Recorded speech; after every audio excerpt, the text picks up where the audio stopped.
तर चला आपण स्टार्ट करू AC मशीनचा थर्ड युनिट. ओके, पहिला युनिट 3 फेज इंडक्शन मोटर आपण कव्हर केला. दुसरा starting and controlling speed control of 3 phase induction motor, ते पण आपण घेतला. आणि आता सिंगल फेज इंडक्शन मोटर आपण सुरू करणार आहोत. ओके, तुमच्या टेस्टसाठी हा अतिशय महत्त्वाचा आहे, अपकमिंग टेस्टसाठी. ओके, तर हा सिलेबस आहे. टायटल काय आहे? Single phase induction motor. आता सिंगल फेज इंडक्शन मोटर कोणी कोणी पाहिली रे तुमच्यापैकी? तू नाही पाहिली? सगळ्यांनी पाहिली ना. Fan single phase induction motor आहे. मिक्सर मधली motor single phase induction motor आहे.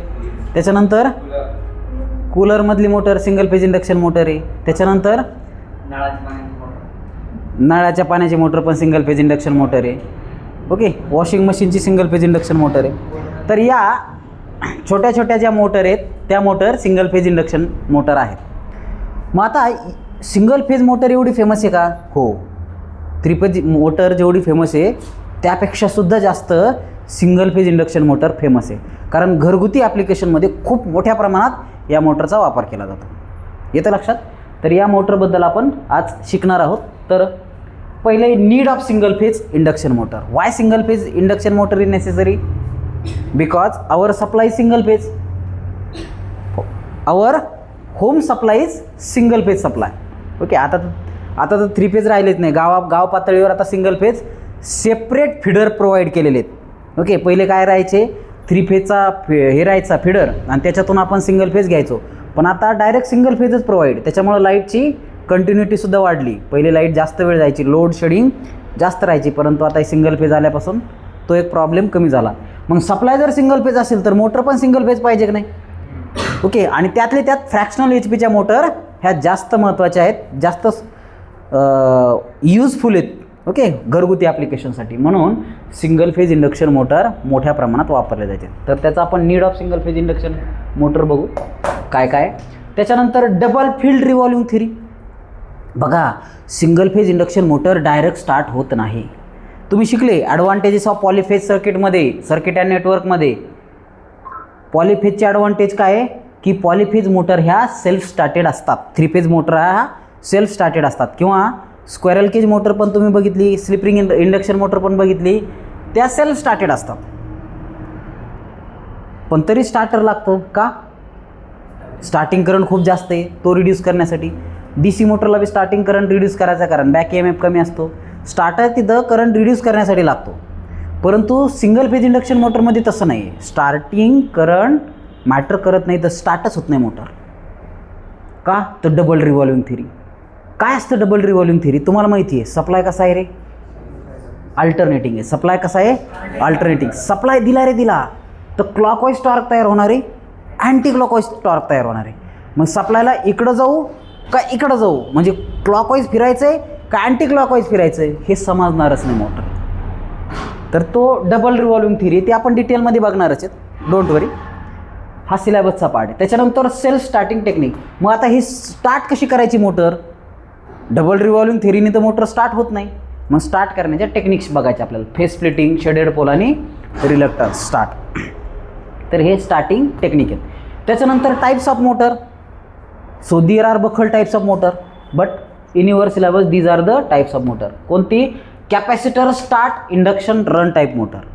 तर फॅनच्यावर छोटं कॅपॅसिटर बघितलं, कंडेन्सर म्हणतात तुम्ही त्याला. तर ते कंडेन्सर त्याचं काम काय आहे? स्टार्टिंग प्रोव्हाइड करणं. Okay, unidirectional.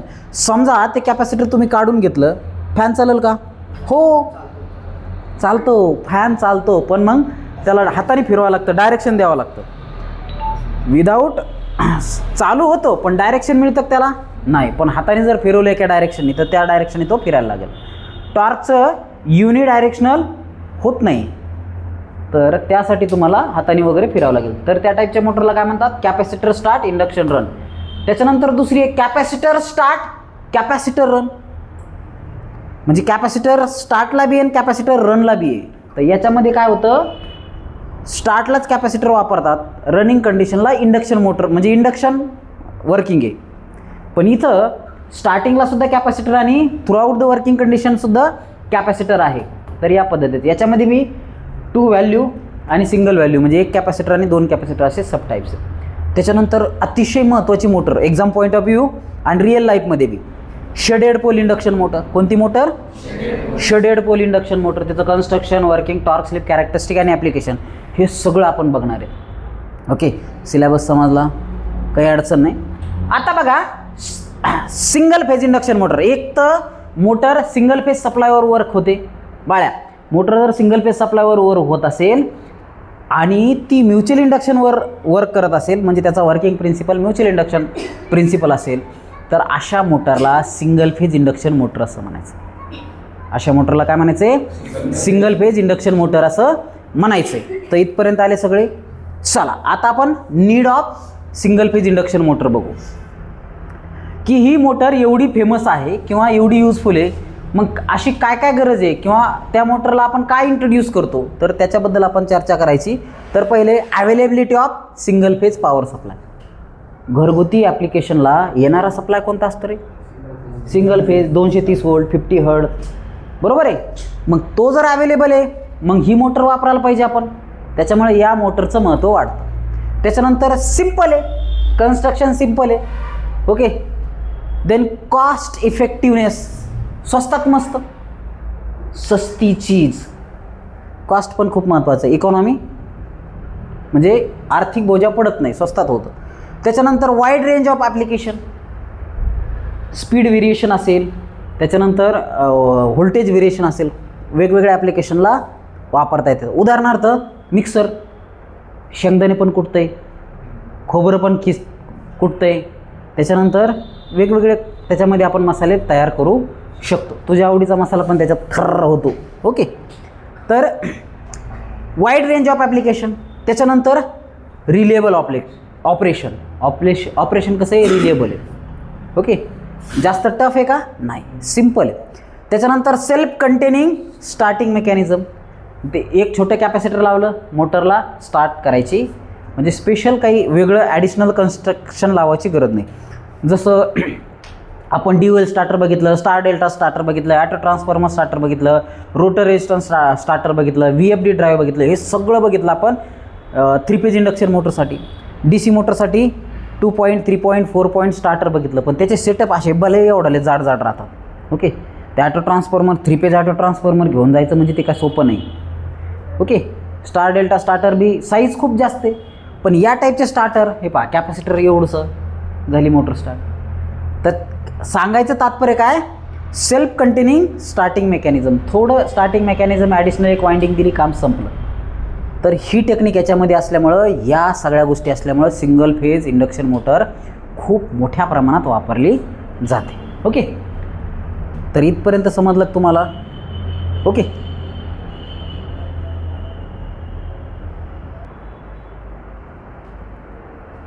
चला आता आपण बघू कन्स्ट्रक्शन. 3 फेज मोटरचं कन्स्ट्रक्शन आणि सिंगल फेज मोटरचं कन्स्ट्रक्शन सारखंच आहे. तुम्ही म्हणाल हा काय प्रकार आहे? बघा, construction of 3 phase induction motor and single phase induction motor is almost same. It consist of stator is stationary part, it consist of number of slot on it's inner periphery. Each slot consists of small copper conductor. They are insulated from each other and they are form winding pole phase. Okay, फक्त तिथं NS rotating magnetic field आहे, इथं मात्र alternating magnetic field आहे. Okay, construction same आहे. Stator, stationary part, rotor, rotating part. Rotor बघा, squirrel cage induction मोटरचं जे कन्स्ट्रक्शन 3 फेजमध्ये आहे तेच कन्स्ट्रक्शन सिंगल फेज इंडक्शन मोटरचं आहे. ओके, थोडा फरक आहे. इथं काय आहे? रोटर बार तिथं थोडे स्क्यू होते, तिरकस होते, आणि इथं कसे आहेत? स्ट्रेट आहे. आणि they are short circuited at end ring. तिथं बी स्क्वेरल केजमध्ये शॉर्ट सर्किटेड होते, स्लिप रिंगमध्ये आपण ॲडिशनल रोटर रेजिस्टन्स लावण्यासाठी ते शॉर्ट सर्किट करत नव्हतं. ओके, परंतु स्क्वेरल केजमध्ये जे स्क्वेरल केज 3 फेज मोटर जे आहे त्याचं कन्स्ट्रक्शन याचं कन्स्ट्रक्शन सेमच आहे. ओके, समजलं तुम्हाला? Stator, stationary part, rotor, handle, terminal box, wire connection, त्याच्यानंतर फ्रेम और योक, ते सगळं कन्स्ट्रक्शन सेम आहे. म्हणजे तुम्हाला जर समजा प्रश्न विचारलाच, draw the construction of single phase induction motor and state its operating principle, तर कन्स्ट्रक्शन तुम्ही तेच लिहिणार. ते कोणतं? 3 phase induction motors. Okay, and operating principle, it work on mutual induction principle. Okay. आणि मग पुढं पाहायचं आपल्याला. आता ऑपरेशन वर्किंग बघू आपण.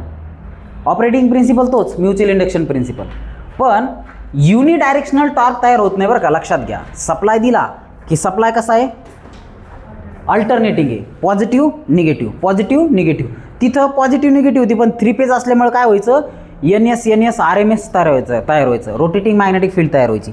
इथं रोटेटिंग मॅग्नेटिक फील्ड तयार होती का, नाही, अल्टरनेटिंग मॅग्नेटिक फील्ड आहे.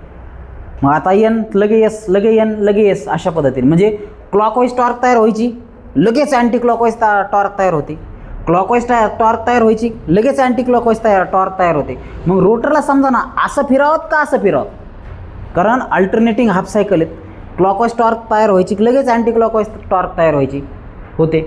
मग अशामुळं रोटर फिरतच नाही, इनर्शियामुळं रोटरच फिरत नाही. आणि या प्रिन्सिपलला आपण काय म्हणतो, डबल रिव्हॉल्विंग थिअरी म्हणतो. काय म्हणतो, डबल रिव्हॉल्विंग थिअरी. मग आता मोटर तर स्टार्ट व्हायला पाहिजे ना.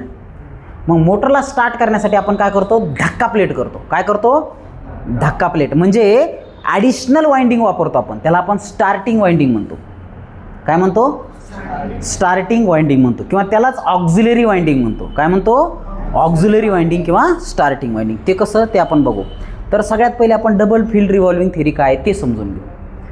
तर बघा, any AC quantity can be resolve into component which rotate in the opposite direction to each other with each one having a magnitude which is half of the peak magnitude of alternating quantity. म्हणजे बघा, कोणती बी, आता समजा इथं 5M दिलंय, काय दिलंय, maximum flux दिला, तर या मॅक्सिमम फ्लक्स अर्ध्या क्लॉकवाईजकडे फिरणार, लिंक होणार, अर्ध्या अँटी क्लॉकवाईज डायरेक्शननं लिंक होणार, आणि फ्लक्स जे आहेत अशा अर्ध्या इकडे जाणार, अर्ध्या इकडे जाणार. तर काय होणार आहे, अशा पद्धतीने टॉर्क तयार होणार आहे अर्धी, अशा पद्धतीने टॉर्क तयार होणार आहे अर्धी, कारण इक्वल पॉझिटिव्ह आणि इक्वल निगेटिव्ह हाफ सायकल आहे ना, त्याच्यामुळं. मग असं जर झालं तर मोटर स्टार्ट होईल का, मोटर स्टार्टच होणार नाही, रोटरला समजणारच नाही. किंवा एका पद्धतीने बघा, फ्लेमिंग्स लेफ्ट हँड रूल काय म्हणतोय, flux current are mutually perpendicular to each other then torque is produce. Okay, rotating torque. पण आता मला सांगा, ही टॉर्क अशी बी प्रोड्यूस होती ना अशी बी प्रोड्यूस होती, फॉरवर्ड डायरेक्शनला प्रोड्यूस होती, रिव्हर्स डायरेक्शनला बी प्रोड्यूस होती, कारण अल्टरनेटिंग हाफ सायकल आहे ना. तर पहा, अपवर्ड टॉर्क तयार व्हायला लागली, त्याच पद्धतीने डाऊनवर्ड पण टॉर्क तयार व्हायला लागली. मग असं जर असेल तर मोटर फिरेल का, नाही. म्हणून ह्या मोटरला आपण काय म्हणतो, this motor are not self started motor. प्रश्न असा असेल की why single phase motor are not self started, it is because of double revolving theory. Double revolving theory काय सांगते की कोणतीही अल्टरनेटिंग क्वांटिटी इक्वल हाफ सायकलमुळं काय होणार आहे, दोन याच्यामध्ये स्प्लिट होणार आहे, आणि त्याचं मॅग्निट्यूड अर्धा असेल पीक व्हॅल्यूच्या, आणि त्या अपोजिट डायरेक्शनला वर्क करणार आहे. तसं असेल मग ती मोटर स्टार्ट होईल का, नाही. तर डबल फील्ड रिव्हॉल्विंग थिअरीमुळं मोटर स्टार्ट होणार नाही. So this is double field revolving theory. Okay, मग डायग्राम काढायची तुम्ही. मॅक्सिमम फ्लक्स जे आहेत त्या आपल्या क्लॉकवाईजला हाफ चालल्यात, अँटी क्लॉकवाईजला हाफ चालल्यात, आणि त्याचं मॅग्निट्यूड इक्वल आणि अपोजिट आहे, they are neglect to each other. If their magnitude is neglect to each other, that means due to inertia motor does not rotate. Rotor is stationary. Rotor एक का असेल, stationery असेल, फिरणार आहे का, नाही. कशामुळं, डबल फील्ड रिव्हॉल्विंग थिअरीमुळे. येते लक्षात. So this is a concept why single phase induction motor is never start selfly. Okay, it is because of double revolving theory. मग आता समजा तुम्हाला मोटर स्टार्टच करायची, मग काय करावं लागेल, स्टार्टिंग वाइंडिंग प्रोव्हाइड करावं लागेल. मोटरला ऑक्झिलरी वाइंडिंग स्टार्ट करण्यासाठी द्यावं लागेल, युनिडायरेक्शनल टॉर्क प्रोव्हाइड करण्यासाठी. येते लक्षात.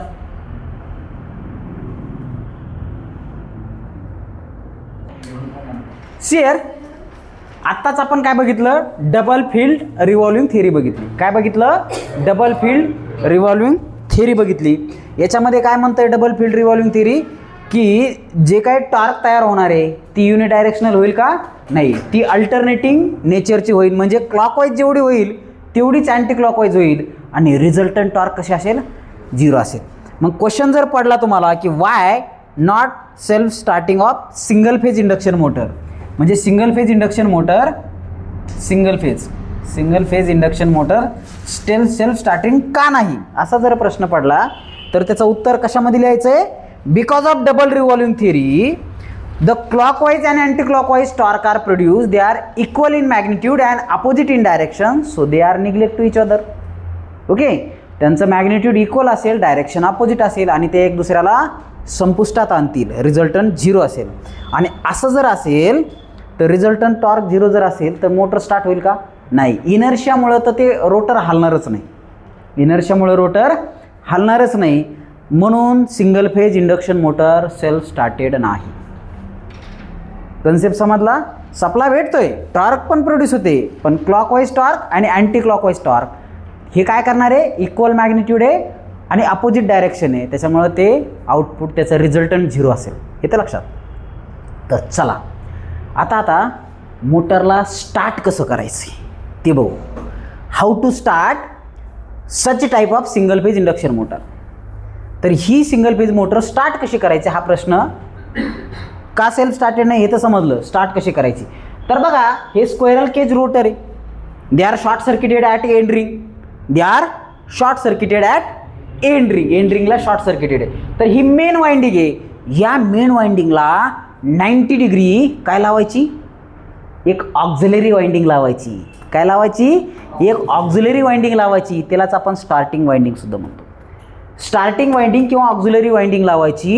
ही स्टार्टिंग वाइंडिंग किंवा ऑक्झिलरी वाइंडिंग काय करणार आहे, RMF तयार करणार आहे, रोटेटिंग मॅग्नेटिक फील्ड तयार करणार आहे. काय करणार आहे, rotating magnetic field in particular direction, एका डायरेक्शनमध्ये रोटेटिंग मॅग्नेटिक फील्ड तयार करेल. आणि एका डायरेक्शनमध्ये RMF तयार झालं की त्या फ्लक्स रोटरवर लिंक होतील. रोटरवर लिंक झाल्याच्या नंतर रोटरमध्ये EMF इंड्यूस होईल आणि फ्लेमिंग्स लेफ्ट हँड रूलनी युनिडायरेक्शनल एका डायरेक्शनला टॉर्क तयार होईल आणि मोटर त्या दिशेला फिरेल. ज्या दिशेला टॉर्क तयार होईल त्या दिशेला मोटर फिरेल according to Fleming's left hand rule. Okay, पण त्यासाठी काय लागतं रे, ऑक्झिलरी वाइंडिंग. काय लागतं, ऑक्झिलरी वाइंडिंग, ॲडिशनल वाइंडिंग लागते. ऑक्झिलरी वाइंडिंग म्हणजे काय, additional winding to start the motor.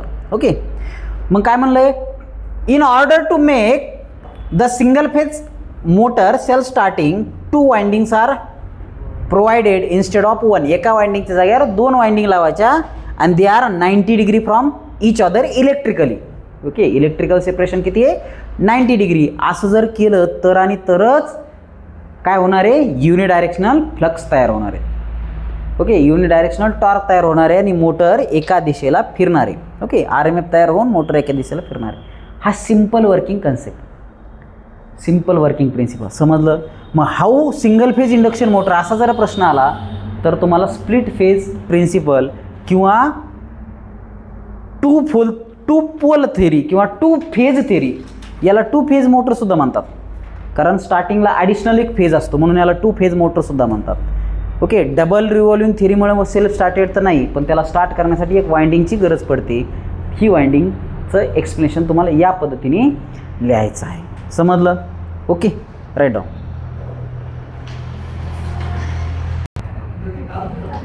तर बघा types of single phase induction motor आपण बघत आहोत.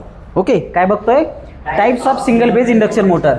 तर पहिली मोटर आहे स्प्लिट फेज इंडक्शन मोटर. कोणती motor, split phase induction motor. याच्यामध्ये फेज स्प्लिट होतं म्हणून त्या मोटरचं नाव स्प्लिट फेज इंडक्शन मोटर. याला 2 फेज इंडक्शन मोटर सुद्धा म्हणतात, कारण फेज स्प्लिट झालाय ना 90 डिग्रीनी, म्हणून त्याला 2 फेज इंडक्शन मोटर सुद्धा म्हणतात. दुसरी एक capacitor start induction run type of induction motor. तर ती पण बघणार आहेत आपण.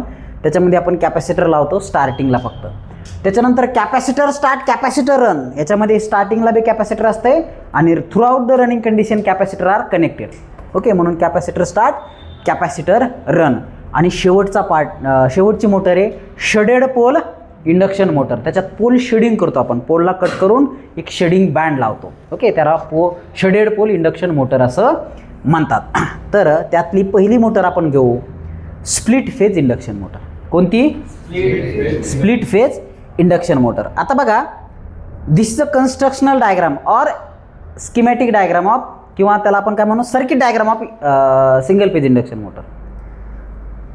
कन्स्ट्रक्शनल डायग्राम नाही म्हणता येणार, कन्स्ट्रक्शनमध्ये स्टेटर रोटर तो पार्ट दाखवा लागतं. ही इलेक्ट्रिकल सर्किट डायग्राम आहे. याच्यामध्ये सिंगल फेजचा सप्लाय दिला, AC सप्लाय, त्याच्यानंतर मेन वाइंडिंग सप्लायला, आणि ऑक्झिलरी वाइंडिंग ज्याला आपण स्टार्टिंग वाइंडिंग म्हणतो, ही वाइंडिंग 90 डिग्रीनी अपाट आहे इलेक्ट्रिकली. आणि काय लावलं आहे? सेंट्रिफ्युगल स्विच लावलं आहे. ओके, सेंट्रिफ्युगल स्विच लावलं आहे. सप्लाय दिला स्टेटरला येणारे, हा सप्लाय आणि हा सप्लाय दोन्ही मिळून RMF तयार होणार आहे, आणि RMF तयार झाल्याच्या नंतर मोटर फिरणार आहे. ही जर वाइंडिंग नसती तर सप्लाय दिल्याच्या नंतर काय झालं असतं? डबल फील्ड रिव्हॉल्विंग थेअरीमुळं मोटर फिरू शकली असते का? नाही. मोटर फिरू शकली असते का? नाही. परंतु या वाइंडिंगमुळं काय झालं? युनिडायरेक्शनल टॉर्क तयार झाली. या वाइंडिंगमुळं काय झालं? युनिडायरेक्शनल टॉर्क तयार झाली आणि मोटर फिरायला लागली. डबल फील्ड रिव्हॉल्विंग थेअरीमुळे जो प्रॉब्लेम आला होता तो यानं फुलफिल केला. तर as this motor split a single phase into 2 phases, so that's why it is named as split phase induction motor. इथं लक्षात.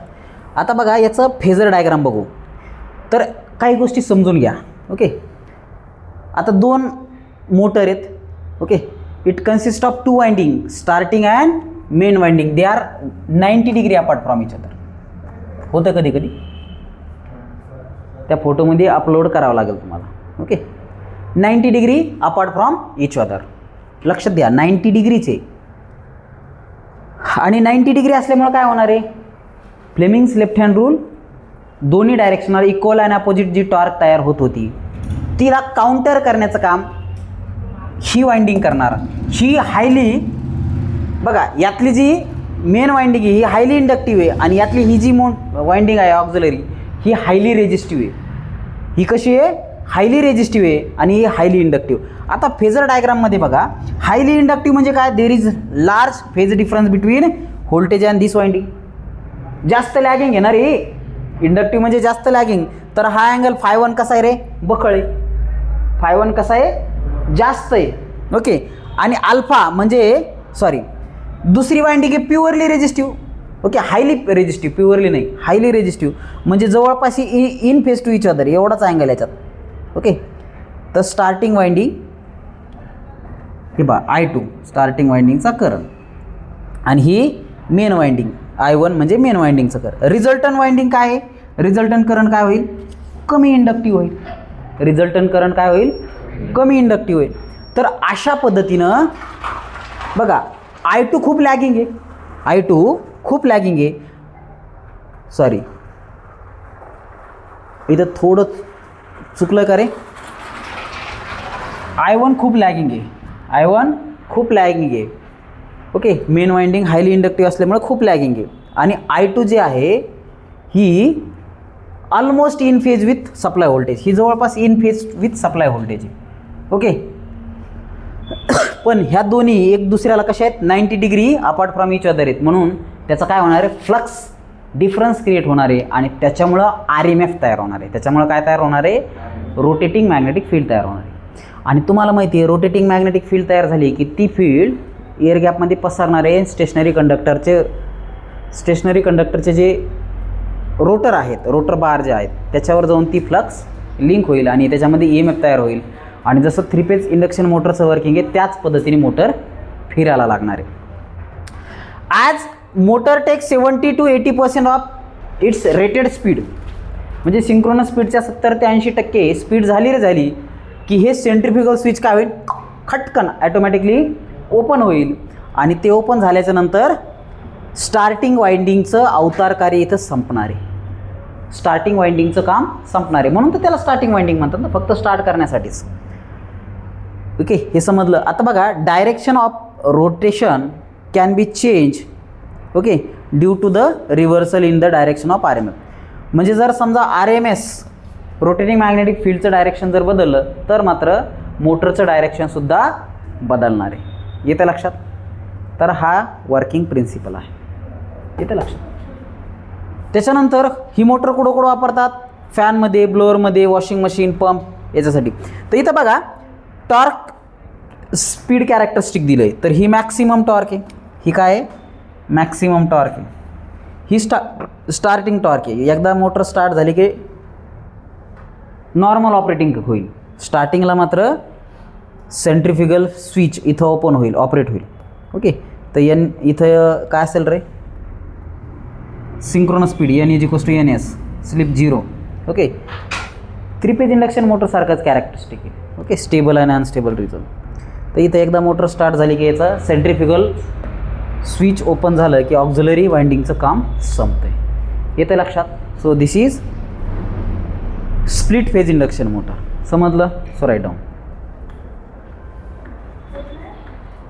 चला स्टार्ट करू आपण. तर capacitor start induction run type of induction motor आपण बघणार आहेत. ओके, सो टाईप्स ऑफ मोटरमध्ये पहिली मोटर आपण बघितली कोणती रे, शेडेड पोल शेवटची आहे. आणि पहिली कोणती बघितली, स्प्लिट फेज मोटर. 4च टाईपच्या सिंगल फेज इंडक्शन मोटर आहेत त्या तुमच्या सिलेबसला. पहिली कोणती आहे, स्प्लिट फेज इंडक्शन मोटर. कोणती आहे, स्प्लिट फेज इंडक्शन मोटर. ती आपण बघितली. फेज कशी स्प्लिटिंग होती ते आपण बघितलं. आता आपल्याला 3 मोटर बघायच्यात. पहिली आहे capacitor start induction run type of single phase induction motor. दुसरी आहे capacitor start capacitor run type single phase induction motor. आणि तिसरी आहे shaded pole single phase induction motor. तर पहिले बघू आपण कॅपॅसिटर स्टार्ट इंडक्शन रन. तर जशी स्प्लिट फेजची डायग्राम आहे तशीच आहे, फक्त ॲडिशनल इथं काय लावलं आहे, कॅपॅसिटर लावलं आहे. तर single phase supply main winding, त्याच्यानंतर ही कोणती ऑक्झिलरी वाइंडिंग, त्याला स्टार्टिंग वाइंडिंग सुद्धा म्हणतात. पण त्या स्टार्टिंग वाइंडिंगच्या सिरीजमध्ये काय लावलं आहे, कॅपॅसिटर लावलं. मग वाइंडिंग कशी स्टॉप, इंडक्टर ॲज वेल ॲज कॅपॅसिटर.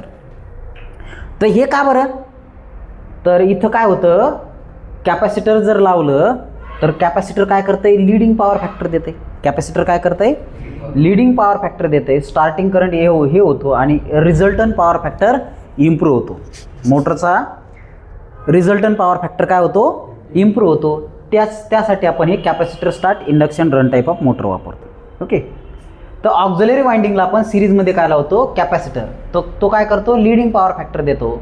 आणि लीडिंग पॉवर फॅक्टर आणि हा लॅगिंग पॉवर फॅक्टर, तर इम्प्रूव्ह पॉवर फॅक्टर इथं मिळतो आपल्याला. रिझल्टिंग पॉवर फॅक्टर इम्प्रूव्ह मिळतो. म्हणून या टाईपचा इंडक्शन मोटर जास्त प्रमाणामध्ये वापरतात. ओके, तर बघा कॅरेक्टरिस्टिकमध्ये काय, हे तुमचा व्होल्टेज आहे. तर हा काय आहे, मेन वाइंडिंगचा लॅगिंग, कारण मेन वाइंडिंग हायली इंडक्टिव्ह असते. त्याच्यानंतर स्टार्टिंग वाइंडिंग ही हायली रेजिस्टिव्ह आहे. स्टार्टिंग वाइंडिंग हायली रेजिस्टिव्ह आहे, पण त्याला सिरीजमध्ये काय लावलं आहे, कॅपॅसिटर लावलं आहे. त्याच्यामुळे ती जाईन लीडिंगमध्ये आणि रिझल्टन हे येईल. तर पॉवर फॅक्टर इथं इम्प्रूव्ह होईल. येतं लक्षात. त्याच्यानंतर हे काय आहे, टॉर्क स्पीड कॅरेक्टरिस्टिक. काय, टॉर्क स्पीड कॅरेक्टरिस्टिक. एक्स ॲक्सिसला तुम्ही काय घेतलं, स्पीड घेतली, वाय ॲक्सिसला टॉर्क घेतली. याची कॅरेक्टरिस्टिक स्प्लिट फेज मोटर सारखीच आहे, याच्यामध्ये काहीच फरक नाही. तर ही स्टार्टिंग टॉर्क ही काय आहे, maximum torque T max. Okay, आणि ह्या पॉईंटला काय होतं आहे, N is equals to N0. तर हे काय, सेंट्रिफ्युगल स्विच. तर एकदा का मोटरनी 70 to 80% ऑफ रेटेड स्पीड पकडली तर सेंट्रिफ्युगल स्विच ॲटोमॅटिकली काय होणार, खटकन ओपन होणार आणि कॅपॅसिटरचं वर्क किंवा ह्या स्टार्टिंग वाइंडिंगचं वर्क संपणार. समजलं का. म्हणजे मोटरने सप्लाय दिला, मोटर कशा पद्धतीने RMF तयार होते हे तर तुम्हाला मागच्या याच्यामध्ये सांगितलं मी. काय होतं, ही फ्लक्स आणि ही फ्लक्स फ्लेमिंग्स लेफ्ट हँड रूलने काय करेल, युनिडायरेक्शनल टॉर्क तयार करेल आणि मोटर फिरेल. पण एकदा का मोटर फिरायला लागली 70 ते 80% त्याने स्पीड पकडली की सेंट्रिफ्युगल स्विचचं काम संपलं आणि ती ओपन होईल. आणि असं जर झालं तर कॅपॅसिटरचं काम संपतंय, त्याचं अवतार कार्य तिथं संपतंय. म्हणून त्याला स्टार्टिंग वाइंडिंग म्हणतात. म्हणून कॅपॅसिटर स्टार्ट इंडक्शन रन साध्या इंडक्शन मोटरसारखी ही वर्क करते. येतं लक्षात. चला आता दुसरं, कॅपॅसिटर स्टार्ट कॅपॅसिटर रन. तर याच्यात आणि त्याच्यात काय फरक आहे, हे सेंट्रिफ्युगल स्विच जिथं होतं ते नाही आहे, ते शॉर्ट सर्किट केलं. So there is no centrifugal switch, hence capacitor will be continuous throughout the working condition. हे जे कॅपॅसिटर आहे ते throughout the working condition राहील. म्हणून या टाईपच्या मोटरला काय म्हणतात, capacitor start capacitor run type of single phase induction motor. Capacitor start capacitor run type of single phase induction motor म्हणतात. ओके, तर बघा लेस टॉर्क इन मोटर, मोटरचा टॉर्क कमी असतो जनरली. तो इम्प्रूव्ह करण्यासाठी सुद्धा ह्या टाईपच्या मोटरचा उपयोग होतो. ओके. आणि तो इम्प्रूव्ह करण्याच्या उद्देशानं तुम्हाला कॅपॅसिटरची व्हॅल्यू सिलेक्ट करावं लागेल, कारण तिथं काय लिडिंग पॉवर फॅक्टर मिळतं आहे, तर तो किती लिडिंग पाहिजे आणि किती इम्प्रूव्ह तुम्हाला पॉवर फॅक्टर करायचा आहे त्याच्यानुसार, कारण torque is proportional to power factor असो. तुम्ही बघितलं ना याच्यामध्ये कशामध्ये, torque speed characteristic in 3 phase induction motor, याचं वर्किंग जवळपास तेच. मग कॅपॅसिटरची व्हॅल्यू सिलेक्ट तुम्हाला कशाच्या हिशोबाने करावं लागेल, टॉर्कच्या हिशोबाने. आणि स्टार्टिंग टॉर्क ही 300 ते 400% ऑफ फुल लोड टॉर्क इथं मिळणार आहे तुम्हाला. त्या हिशोबाने तुम्ही सिलेक्ट करायची. फक्त ड्रॉबॅक काय, याची कॉस्ट जास्त आहे या टाईपच्या मोटरची, पण खूप इफेक्टिव्ह आहे म्हणून खूप वापरतात, भले कॉस्ट शिल्लक असली तरी. तर या टाईपच्या मोटरला काय म्हणतात, कॅपॅसिटर स्टार्ट, कॅपॅसिटर रन. हे कॅरेक्टरिस्टिक जवळपास सारखेच आहेत. इथं इम्प्रूव्ह होतं आहे, हे इम्प्रूव्ह होतं आहे, हे कॅरेक्टरिस्टिक इथं बी सारखेच आहेत. समजा 6 मार्काला विचारलं तर एवढं लिहा, हे कॅरेक्टरिस्टिक एक्सप्लेन करा, खतम. येतं लक्षात. हेच फक्त काय, capacitor through out the working condition connected आणि तिथं फक्त स्टार्टिंगला कनेक्ट, एवढाच फरक आहे दोघांमध्ये. येते लक्षात. हा अतिशय महत्त्वाचा पॉईंट. एवढाच फरक. कोणता, इथं सेंट्रिफ्युगल स्विच नाही आहे, इथं नाही. आणि capacitor through out the working condition नाही, इथं through out the working condition आहे. आता लास्ट मोटर आहे सिंगल फेज इंडक्शन मोटरची, शेडेड पोल इंडक्शन मोटर. कोणती, शेडेड पोल इंडक्शन मोटर. तर ही मोटर आपण बघू. इथपर्यंत समजलंय का?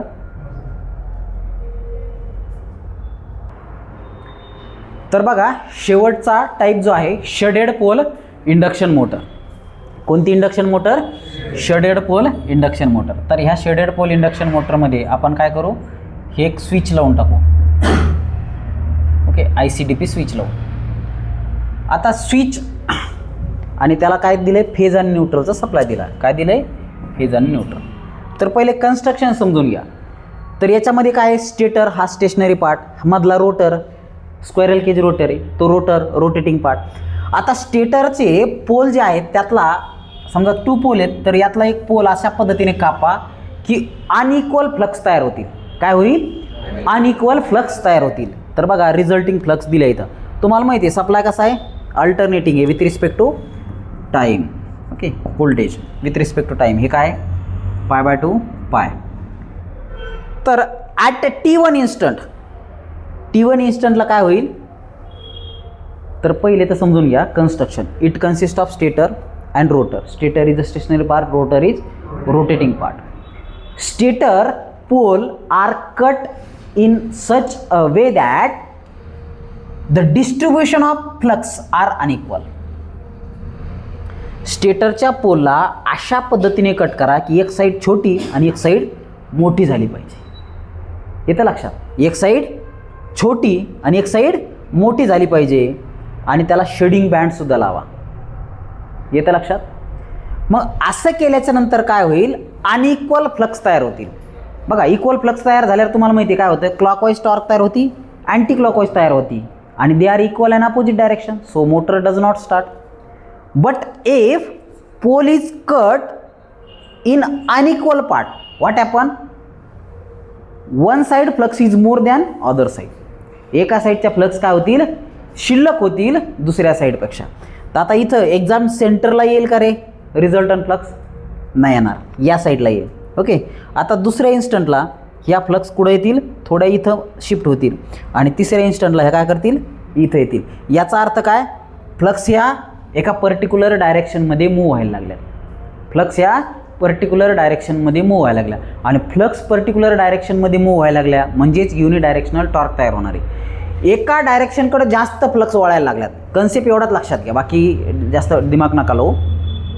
की फ्लक्स ज्या युनिफॉर्म तयार होत होत्या, ओके, त्या क्लॉकवाईज बी तेवढ्यात तयार व्हायच्या, अँटी क्लॉकवाईज बी तेवढ्यात तयार व्हायच्या. पण ह्या पोल शेडिंगमुळं ज्या अनइक्वल स्प्लिटिंग, कटिंग केलं पोलला आणि शेडिंग बँड लावला, त्यानं काय झालं की एका डायरेक्शनला, युनिडायरेक्शनला टॉर्क तयार झाली आणि रोटर फिरायला लागलं. आता इथं ही वेवफॉर्म आहे. या वेवफॉर्मच्या T1 इन्स्टंटला अशा फ्लक्स आहेत. ओके, सगळ्या फ्लक्स आहेत अशा. पण रिझल्टंट फ्लक्स या साईडला आहे, रिझल्टंट फ्लक्स या साईडला आहे.